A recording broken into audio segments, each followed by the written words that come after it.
On August 15, 1945, Japan announces surrender.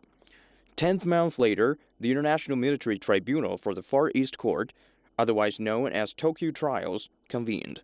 Japanese military and political leaders on trial denied the events in Nanjing, saying there had been no massacre of civilians and that claims of military captives being killed was misinformation. To find out the truth, a number of witnesses were called. Among the first to testify was Robert Wilson, a U.S. doctor working at one of Nanjing's hospitals at the time. He said that starting December 13, 1937, the hospital's beds were constantly filled with people who had been stabbed, burned, or raped by Japanese soldiers. American priest John McGee was another foreign witness to testify. After Nanjing's fall, John McGee risked his own life recording the atrocities committed by the Japanese soldiers in Nanjing. The videotape was played in court. What is your name? John Gillespie McGee.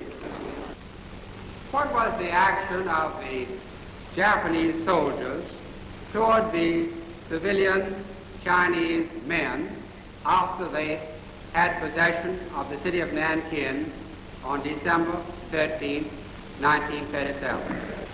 The killing began immediately in several ways, often by individual Japanese soldiers or up to 30 soldiers together going about, each one seeming to have the power of life or death. And then soon there was organized killing of great bodies of men. Chinese survivors of the massacre also testified. Among them was Wu Changde, who survived indiscriminate Japanese shooting by falling to the floor and pretending to be dead. In addition to evidence presented in court, foreign media reports also provided powerful evidence of Japanese Army's atrocities.